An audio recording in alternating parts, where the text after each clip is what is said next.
3, 2, 1, end of test. King with a go.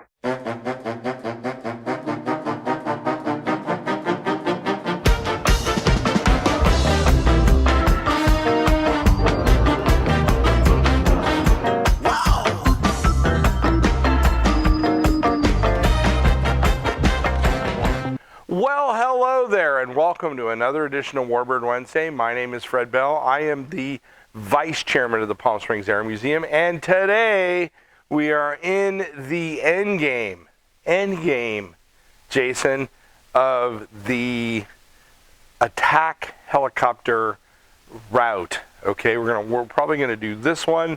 We're going to do one more prototype, and I'm going to give you my opinion, which I've already done, but the Army is validating what I'm saying right now, my Sizzy-a-gal assistant. But before I do that, what do you think? Am I properly coiffed? I initially thought when I saw this that this was a Roman helmet, and then as I got closer to it, it is clearly, I don't know, Susie Q or something, but we're going to toss this off camera. There we go, and he gets it. Now, the aircraft we're going to be talking today, the good old helicopter, is the AH-64 Apache. Now, the Apache is, and you can argue with me because we've covered some really lethal helicopters, this is the apex predator of attack helicopters. We've covered a whole bunch of them, and certainly some of them, especially some of the foreign flag rotary wing attack helicopters, are incredibly dangerous, but with the various upgrades, which I'm not going to cover, there's a bunch of upgrades to this thing. And by the way, this is a Cobra we don't have. I'm using this to fill my hands. But with the upgrades to the AH-64, we are talking about one nasty beast and one day or night you do not want to run into. So I'll throw up a plan view on the Cobra. Greg and the edit can throw up a plan view on that AH-64. First flight of this bad boy was 1975. It wasn't deemed combat ready until 1986. There were pre-production versions of the helicopter that were built, but that is when it really got rolling, and it was a replacement for this thing, the Cobra, initially. Now, here's where we get down and dirty. And when I talked about build rates on some of these other foreign flag helicopters, there are 2,400 of these built. And so you can understand why, if you run into squadrons of these things on the field, they're very prolific. The Greeks, the Japanese, Israel, the Netherlands, Singapore, and the UAE all use these. They're talking about exporting not the variants that we use, but less optioned. Can you believe that, Jason? Less optioned. We're almost like a car, but less optioned versions to other foreign flag governments, along with, we talked about that upgraded Cobra, and both of those are kind of in the mix. The difference between the upgraded Cobra is it's infinitely cheaper because of that interchangeability on parts. The AH-64 is still really expensive with all its upgrades. Now, it is a Boeing product now, if you can believe that, but it started as a used helicopter, model 77. And Bell, Boeing, Grumman, Hughes, Lockheed, remember Lockheed was in there, Sikorsky, all submitted designs to the Army's proposal on this aircraft. Now, how many of you heard of the Key West Agreement? Jason, have you heard of the Key West Agreement? By James Forrestal. You got to look that name up. In 1948, that was the redesignation of the armed services, how everybody did everything after World War II. And at that point, the Army was forbidden from owning fixed-wing combat aircraft as part of that reorganization. So fielding a whole gaggle, if you were, big word, a gaggle of these attack helicopters kind of sufficed because they wanted close air support. And no matter how much you argue with the services and interoperability has been a key word with the United States military since about 1975, and going back to Grenada, where they attacked Grenada and they couldn't talk to each other on the radios, and they couldn't even coordinate airstrikes and things like that. The services have worked very hard to integrate, but everybody wants their own cool stuff. And these AH-64s are certainly an outgrowth of that. Now that leads me, because we're talking about cool stuff, and this is about as cool as it gets.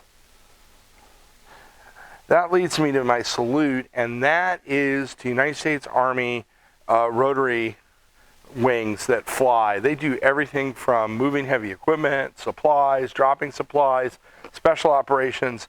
They have attack helicopters. And the attack version of the United States Army on those rotary wing is incredibly lethal.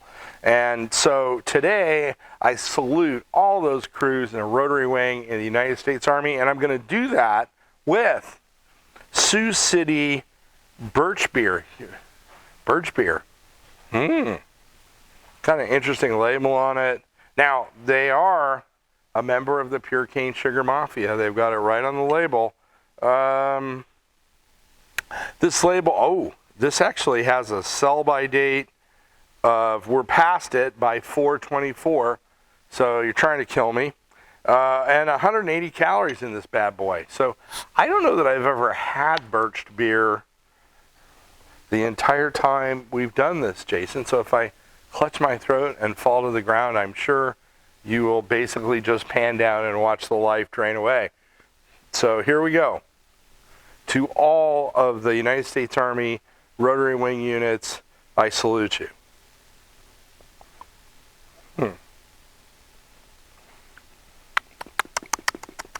The palate test. Jason actually smiled at that. That's actually not bad. I'm surprised. This is like the third one in a row. You are really slipping. Greg's going to have to send you back to poisoning Fred school. Second sip there. My Syzagal assistant, thank you so much. And again, thank you to all those United States Army rotary wing units. Now, the AH-64 in its configuration, remember, 30 millimeter chain gun, various missile systems, both guided and unguided. If it locks onto you, you're toast. You're not going to get away. The only thing, and this isn't a criticism, but I think the Army overestimated how survivable these are. They're in like a titanium tub. They are designed to have multiple systems to resist damage. The canopies, by the way, are not ballistic rated. So if you get hit in the canopy, you're in trouble. But the rest of the helicopter is designed to withstand up to a 23 millimeter round. Anything bigger than that might get them, but 23 millimeters, it should, the armor on the helicopter should handle it. Now, I do want to point out one thing where I think the Army Aviation overstepped, and that was in the Gulf War on the run to Baghdad. They initially used the Apaches to blind the Iraqi air defenses. They took out radar sites and stuff like that. But as they went deeper in, there was an engagement where they ran into so much AAA fire, and the Iraqis were armed to the teeth, that the entire unit that went in pretty much got shot to pieces. And so I think they got overconfident on the aircraft's ability to operate in that really threat-rich environment. Remember, if you get hit by a man-pad, by a shoulder-launched anti-aircraft missile, or by ground-based AAA, no matter what it is, it's going to damage the airframe. Even if you can keep it in the air, it isn't like it's going to bounce off. The only aircraft or anything flying that you might be able to say could withstand that is, let's say, an A-10. but these Apaches are not A-10, although they are survivable in the battle space. So we have to remember that these helicopters, they're down low, they can be hit, and if they're hit, they can be damaged. I think the Army in that engagement in the first Gulf War kind of forgot about that. I think they've wised up since then.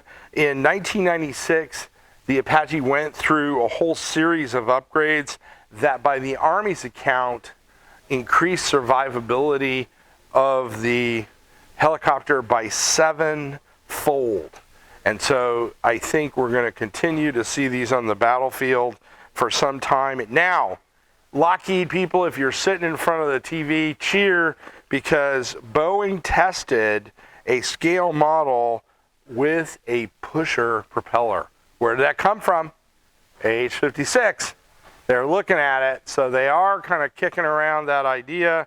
I don't know that helicopter, which we've previewed, was way ahead of its time, and it just didn't get built. And I've told Lockheed folks, I've had some of them get after me because I didn't show enough of it, they felt, but it was a groundbreaking design and really influenced a whole bunch of things coming after it. But I think as far as the AH-64 goes, we're going to continue to see these on the battlefield for some time.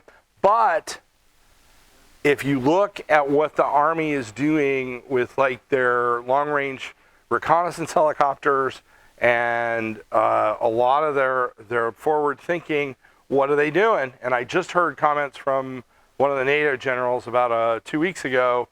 Ukraine is influencing them heavily, and I think you're going to see the Army and a lot of these forces go much more to these swarm drones, which are cheaper platforms and basically can overwhelm air defenses. And I think you're going to see fewer and fewer attack helicopters because of what has happened in Ukraine. Now, what do we have today? We've got some cool stuff here. We have, if you're interested, this is actually made out of metal. Jason, you and I should like have a bonding day and build one of these at some point. We always say we're going to build one. And yeah, he's looking at his watch and yikes. But this is really cool. This is a metal AH-64 Apache model that goes on. By the way, this is a twofer. We're going to show two products today. But click on that and Jason will send it down to you. There is no glue required. And I'm intrigued by one of these. We have to do one of these, Jason. And then we are continuing on Puzzle Land, and we have a fantastic puzzle suitable for framing. It has all kinds of different attack helicopters, including the Apache. Amaze your friends, make your neighbors jealous, build the puzzle, put it on your wall, hang it proudly. And so order either one of these, and Jason will run down to the store and make that happen for you. Yes, he's making a running motion. If you came across us on YouTube or Facebook and you don't mind quick production videos, because we do these things in one take about military aircraft and kind of an overview, we are your channel. By the way, Jason, do you know we just went over 6,000 subscribers? 6,000 Warbird Wednesday aficionados. We want to thank you very much for doing that. So we keep growing the channel. But if you like what you see, forward it to a friend. Give us a subscription. That is 6,000 subscribers. And only about 40% of the people that actually watch our videos actually subscribe. So give us a subscription, a comment. We love comments. Same thing with Facebook. Give us a like and a comment. If you are teaching the kiddos at home, remember all these videos have the teacher's guides, so we can teach the kids about history and aerodynamics. We also have a new guide coming from Stealth to Sixth that is with our latest education documentary, and all of those are available for download for free. We cannot do all of this cool stuff, including like rebuilding this B-29 nose that's on display in our bomber wing without your support. So click on that, click click on the link that is a donation link. Give us a few shekels, a few bucks, a few dinero. We can certainly use it.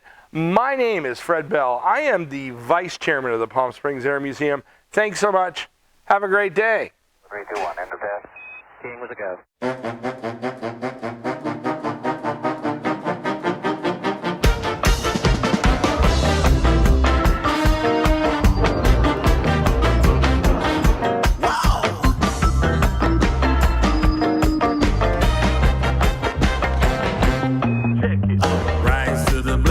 Day, all my fears have gone away. I guess this means I'm here to stay. Yeah, I'm ready to fly, ready to fly. Wasn't long ago I shook at the thought of being hooked. But ever since I wrote my book, I'm ready to fly, ready to fly. Come along and join us, we can plug you in a simulator. We'll teach you how to dance and be the perfect imitator. We'll give away all your music to the operator. We were born with a light to shine, and we can do it in our lifetime. And then we get the balance right. Oh, we're riding on the satellite. Satellite.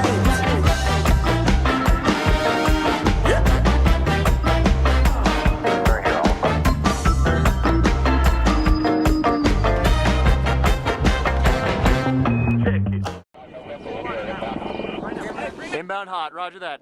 Salute Paperback. Come on, get it. Sorry, from bring up that water yet? No.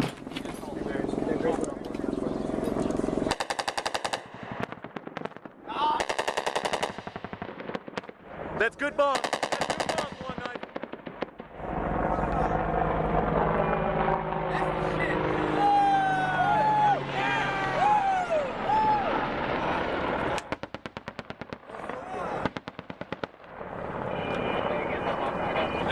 That's good bombs, long knife. Target was right on. Good shot. Come along and join us, we can plug you in a simulator. We'll teach you how to dance and be